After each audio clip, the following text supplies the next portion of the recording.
Did you know we have completely ad-free early access to all of our episodes? Well, we do. Not only that, but we have dozens of bonus episodes waiting for you. Head on over to patreon.com/ghosttownpod, and you can check it out for 7 days absolutely free. That's patreon.com/ghosttownpod. A real-life witch hunt. I'm Jason Horton. I'm Rebecca Lieb. And this is Ghost Town.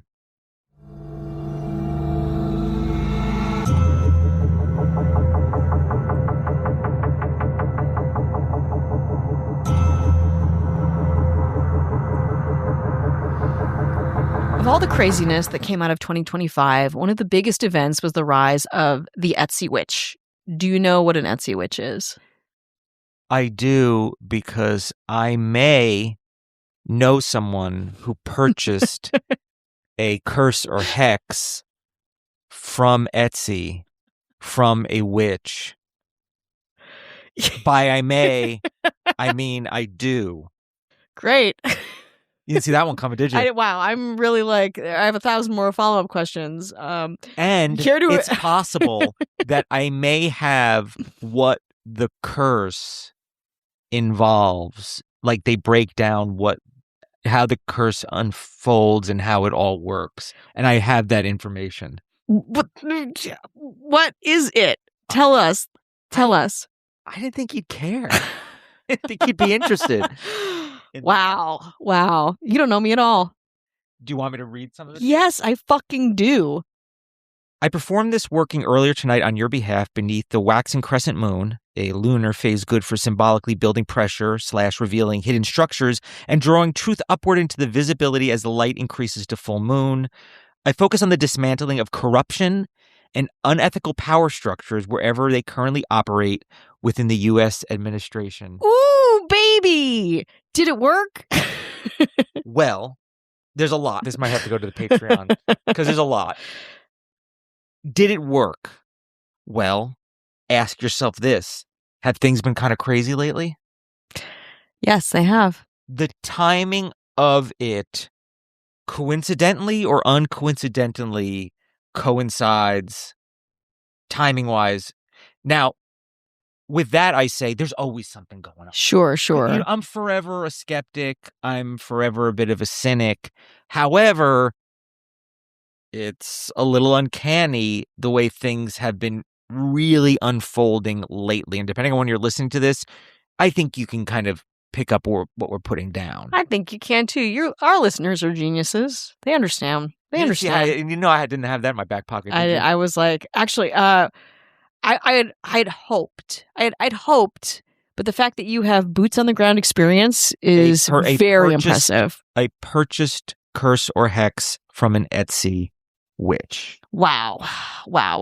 I'm shook. I'm very happy, and I hope the best for this. So anyway, I have been reading that a lot of these Etsy witches are getting shut down, which again, Etsy is the primary vehicle for a lot of these witches to solicit business, perform their spells, etc. You went to Etsy to get this. It's from Etsy. Fresh from Etsy. Did I get this? I'm not going to say whether I got it or somebody I know got it and then gave me the information. But I will take it's under I will take responsibility for whatever energy it's putting out there. Good. Now, I've also been criticized that by talking about the curse, people could see that and try to counteract that with other curses. Mm-hmm. But what I believe is that the damage or lack of damage has already been done. And there's really no way. You're not putting the two things back in the tube with this one. I love it. I love the power. The powers that be are fighting on your behalf for justice, goodness, under a waning half moon. Yeah. So you know exactly the power of the Etsy witch. Also, I asked to be hotter. Is that working on anybody? Is that working on anybody? Yes. P.S. Turn the filters up. Yeah, it's exactly. So that was a bonus. That was an add-on. You're strictly anti the censorship of Etsy witches. Absolutely. Whether people want to get their tarot cards read, or there's in the list of things that are I consider kind of negative or scammy.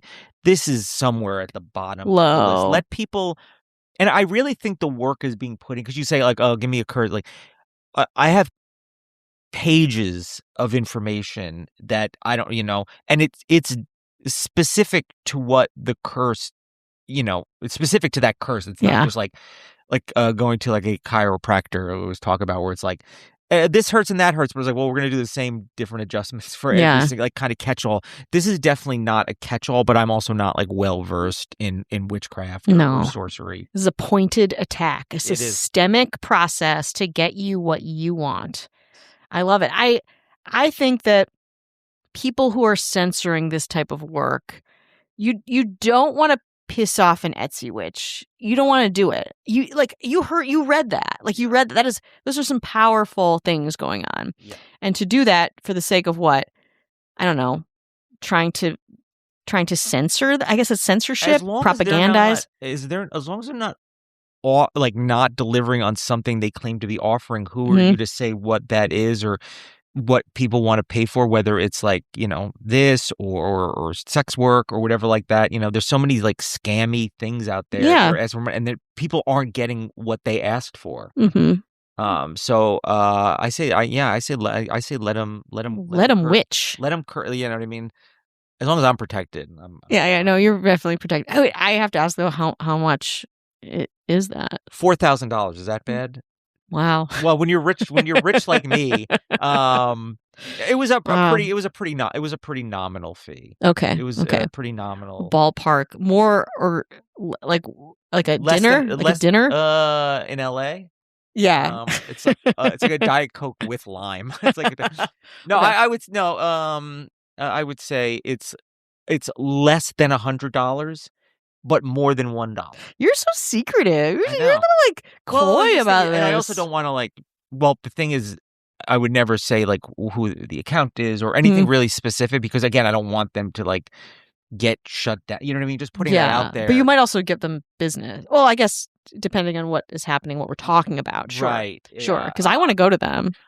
Yeah. I mean, I have their information, but again, I don't want them to be shut down. And they're probably, I mean, the fact that they're not getting shut down because they're doing so poorly, right? Like, nobody's like, I was like, you're getting too little attention. You're getting shut down. Nobody cares. No, you're getting too much attention. Yeah. And it's working. It's powerful. Even the thought of it seems powerful, depending on what you believe, and that's very sexy to me. Yeah. It's very sexy indeed. I want to be in the good graces of the Etsy witches, and I want them to flourish, and I want them to, if they're doing work, I want them to make a living and make money, and I'm sure they're purchasing things in their time. It's very probably time consuming. Yeah, it's sort of a ritual. It wasn't like an instant thing where it was like, I order this. It's like, hey, here you go. No thing. It seemed very, but I also, again, I'm not very like well versed in any of this, but I think I, as a representative, got our money's worth. Nice. Nice. Well, speaking of other parts of the internet, when was the last time, okay, now that I know that you went to an Etsy witch, answer me this. When was the last time that you were on Craigslist? You're going to be like... It's been a while, but that used to be the way to kind of like get anything, right? Yeah. Well, I thought you were going to pull up. You're like, here's my robust account. Here you go. Like you're. No, I haven't been on. I haven't needed like a roommate or a ticket to something, or like some old weights. You know what I mean? In a while. Yeah, a marionette. Yeah, something like that. Yeah, I went on in researching. I did my research. I went on, and there is this this Wired profile of Craigslist that calls it one of the last ungentrified parts of the internet. And it is. It looks exactly the same as it did. It's got the links and stuff. It's a little bit different than when it started in that like you're an account. You can like do things a little bit easier, but it's the same shit. It doesn't have like personals. I remember like going on for like personals way back in the day. Craigslist personals was like, oh yeah, it was a big hotbed. Oh, they still have Misconnection though. Okay. Misconnections exist. So that really... Personal shut down in, I've got it as 2018 here. Misconnections still active, still happening. But I read that Craigslist is actually having a revival because it's so unpretentious and so bare bones, and people are kind of like sick of the bullshit. And so I'm back on. I'm looking for things. I'm looking for whatever, maybe a connection over Facebook Marketplace. Like Craigslist makes Facebook Marketplace look like Goop, the Sotheby's or Goop something? website. Yeah, okay, yeah. You know, just like the nicest place you've ever been. Yeah. So I'm getting it. I'm getting my hands dirty on Craigslist. I'm looking for couches. I'm looking for podcasting parts. I'm looking for, I don't know, like discount tickets places. In fact, my brother was on Craigslist during the Eras tour to get a Taylor Swift ticket. He got scammed. Because it was so real. Because it was so successful. He didn't piss off an Etsy witch, did he?